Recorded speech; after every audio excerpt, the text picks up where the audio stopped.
বন্ধুরা, আশা করি তোমরা সবাই ভালো আছো। তো আমার চ্যানেলে তোমাদের সবাইকে স্বাগতম। তো আজ আমি তোমাদের সামনে একটা গুরুত্বপূর্ণ বিষয় নিয়ে আলোচনা করছি, যেটা হলো অলিম্পিক রচনা। তো পরীক্ষায় এই রচনাটা বিভিন্নভাবে আসতে পারে। টোকিও অলিম্পিক বলে আসতে পারে, বা অলিম্পিকে ভারতের অবস্থান বলে আসতে পারে, বা অলিম্পিক ও ভারত বলে আসতে পারে। যাই হোক, অলিম্পিক সম্পর্কিত এবছরের যে গুরুত্বপূর্ণ রচনা যাই আসুক না কেন, এই যে রচনাটা তোমাদের সামনে তুলে ধরছি, এই রচনাটা লিখলেই কিন্তু হবে। এবং এই রচনাটা তোমাদের সামনে আমি এমনভাবে তুলে ধরছি যাতে করে তোমরা 10-এর মধ্যে মানে একটা ভালো মার্কস পাও। বিশেষ করে 9-এর ওপরে তো আশা রাখছি অবশ্যই পাবে, কারণ রচনায় 10-এর মধ্যে 10 খুব একটা আসে না, 9, 9.5 এটাই না বলে ধরে নিতে হয়। তো যাই হোক, সেইভাবেই কিন্তু রচনাটা তুলে ধরা হয়েছে, বিভিন্ন পয়েন্ট এবং কোটেশনগুলোও তোমাদের সামনে তুলে ধরা হয়েছে। তো যাই হোক, সম্পূর্ণ রচনাটা আমি তোমাদের সামনে তুলে ধরছি। তোমাদের একটা কাজ করতে হবে, যেটা হচ্ছে এই রচনাটা একটু ধীরে ধীরে সুন্দরভাবে ফাইনালের জন্য নোটস করে নিতে হবে, কারণ মোস্ট ইম্পর্ট্যান্ট একটা রচনা, এবং তোমাকে এটা সম্পূর্ণভাবে লিখে নিতে হবে ফাইনালের জন্য। তারপরে তোমাদের কিন্তু প্র্যাকটিস করতে হবে। তো যাই হোক, আমি রচনাটা তোমাদের সামনে একবার পড়ে শোনাচ্ছি, এবং তোমরা ধীরে ধীরে এটা দরকার হলে পজ করে তোমরা এটা লিখে নেবে।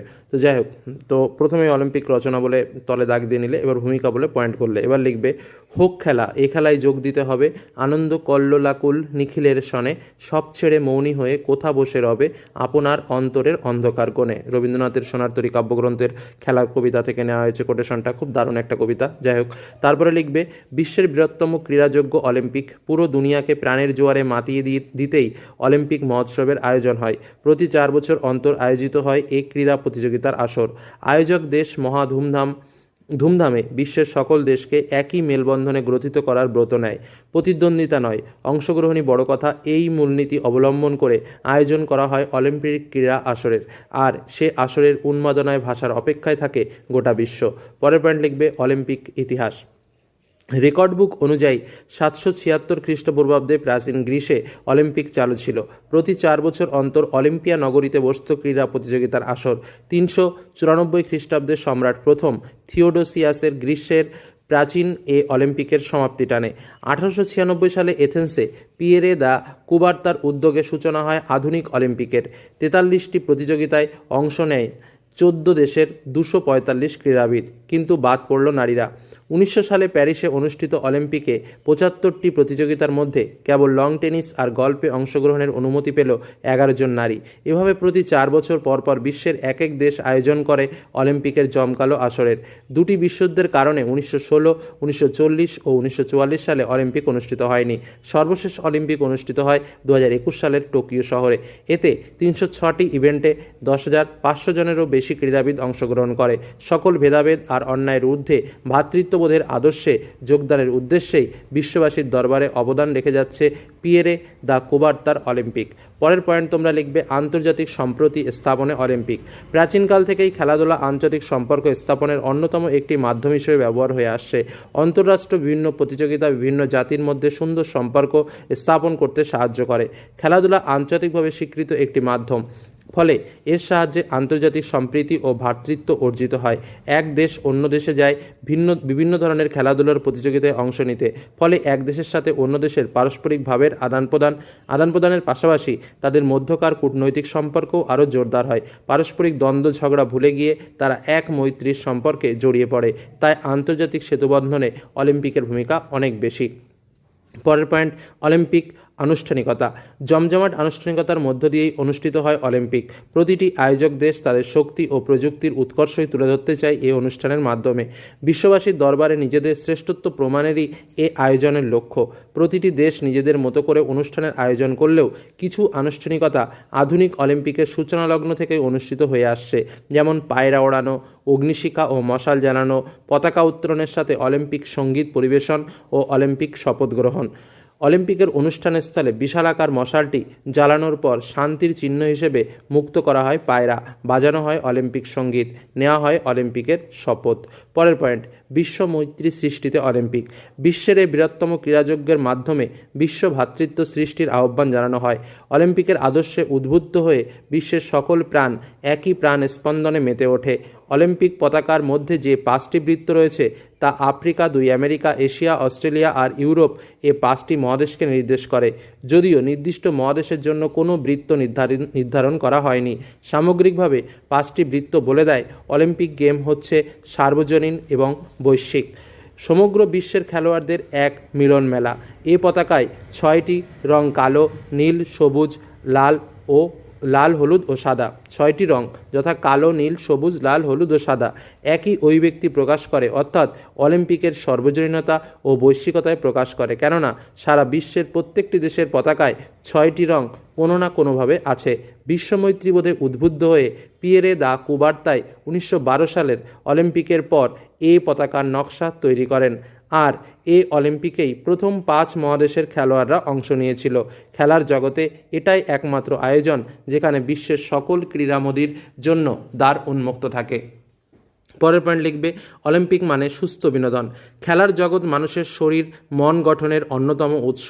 এ জগতের মানুষ খুঁজে পায় প্রতিভা বিকাশের উন্মুক্ত বিশালতা। জীবন সংগ্রামে এগিয়ে যাওয়ার দুর্জয় মনোভাবও এ জগৎ থেকেই পাওয়া যায়। খেলাধুলার আনন্দময় পরিবেশ সুস্থ মানসিক বিকাশে রাখে অনন্য ভূমিকা, কেননা সুস্থ বিনোদনই পারে সুস্থ ব্যক্তিত্বের বিকাশ ঘটাতে। এক্ষেত্রে বিশ্ববাসীর কাছে অলিম্পিক সুস্থ বিনোদনের অতুলনীয় মাধ্যম। দেশ, জাতি, ধর্ম, বর্ণের ঊর্ধ্বে এ আয়োজন কেবলই মানুষকে নির্মল আনন্দদানের উদ্দেশ্যে করা হয়। সকল প্রকার অন্যায়, অকল্যাণ, অসত্য এ আসরে থাকে অস্বীকৃত।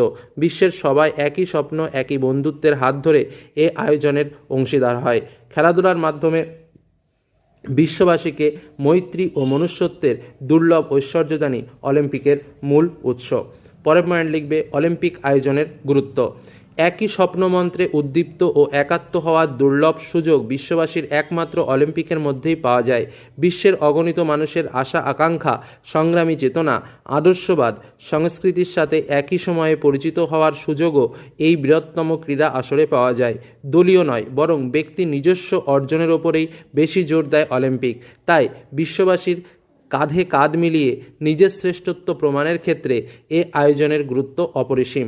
একসাথে এতগুলো খেলার আয়োজন করে বিশ্বের সকল দেশকে, সকল মানুষকে একই প্ল্যাটফর্মে দাঁড় করানোর ক্ষেত্রে অলিম্পিক আয়োজনের গুরুত্ব অনস্বীকার্য।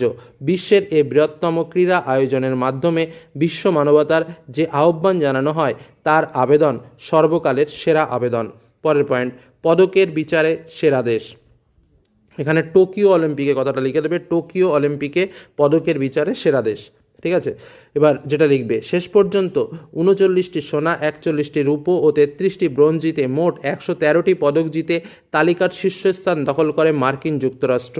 2 নম্বরে পিছলে যায় চীন, তাদের মোট পদক তালিকা 88টি, যার মধ্যে রয়েছে 38টি সোনা, 32টি রূপা ও 18টি ব্রোঞ্জ। 3 নম্বর জায়গাটা দখল করেছে আয়োজক দেশ জাপান, মোট 52টি পদক জিতেছে জাপান।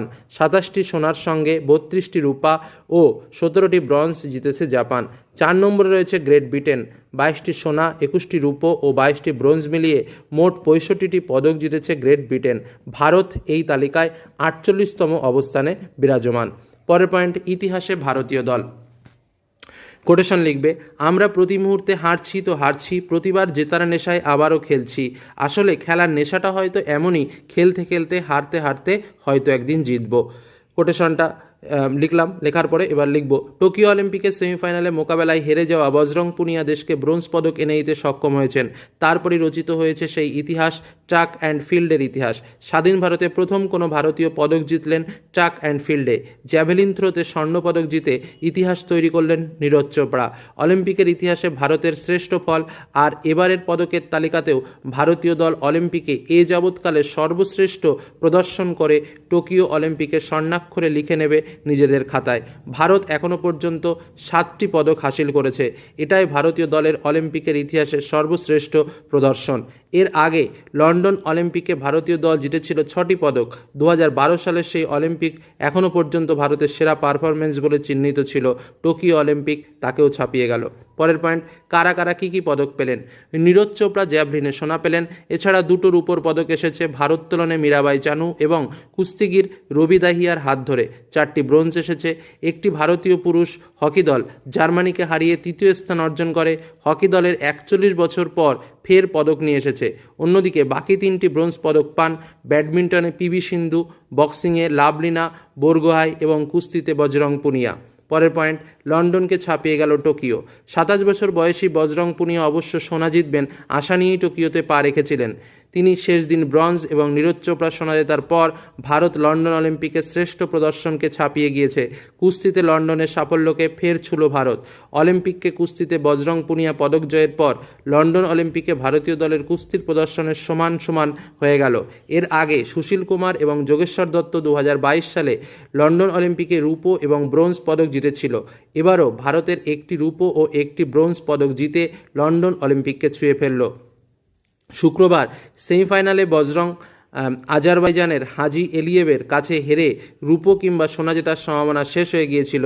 শেষ আশা ছিল ব্রোঞ্জ পদক, সেটি জিতে তিনি একটি পদক জয় করেন। 121 বছর পর নতুন করে নীরজ চোপড়া জ্যাভলিনে সোনা জেতার পর জ্যাভলিন তো বটেই, ট্র্যাক অ্যান্ড ফিল্ডে কোনো ভারতীয় আজ পর্যন্ত পদক জেতেননি। এর আগে 121 বছর আগে ব্রিটিশ ভারতীয় নরম্যান পিচার্ড দুটি রূপোর পদক জিতেছিলেন।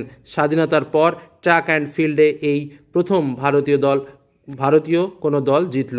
লাস্ট পয়েন্ট আমাদের উপসংহার। অলিম্পিককে বলা হয় the greatest show on earth, যেখানে হীন স্বার্থ চেতনা নয় বরং এর বিশাল প্রাঙ্গণে থাকে বিশ্ব মানবতার প্রতি উদার ও উচ্চ আহ্বান। একই চেতনায় উদ্বুদ্ধ হয়ে পুরো দুনিয়া দুর্লভ অনুভূতি ও অভিজ্ঞতা সঞ্চয় করে। বিশ্বের সকল প্রাণ একই প্রাণের বন্ধনে আবদ্ধ হয়, ফলে মানবিক সম্পর্কের ক্ষেত্র হয় সুবিশাল, পারস্পরিক বোঝাপড়ার ক্ষেত্র হয় প্রসারিত। তাই অলিম্পিক মহোৎসব মানেই মিলনের মহামূল্য আয়োজন। তো এই হলো সম্পূর্ণ রচনাটা আমি তোমাদেরকে দিলাম। যদি কারো মনে হয় যে রচনাটা খুব বেশি বড় হয়ে যাচ্ছে, তো তোমাদের প্রথমে বলবো রচনাটা সম্পূর্ণ নোটস করে নেবে, তারপর যদি নোটস করে পড়বে, কারণ পরীক্ষার সময় যখন তোমরা লিখবে অটোমেটিক্যালি এতটা লেখা সম্ভব হয় না। কিছু কিছু পার্ট অবশ্যই বাদ যায়, বাদ গিয়ে দেখবে সাধারণভাবে চলে আসবে। কিন্তু তোমরা যদি বিষয়টা না জানো তাহলে কিন্তু লিখতে পারবে না। মানে অনেকটা জানা থাকলে কিছু জিনিস বাদ চলে গেলে দেখবে একদম সেট আপ হয়ে যাবে। ঠিক সেই হিসেবেই কিন্তু নোটসটা করা।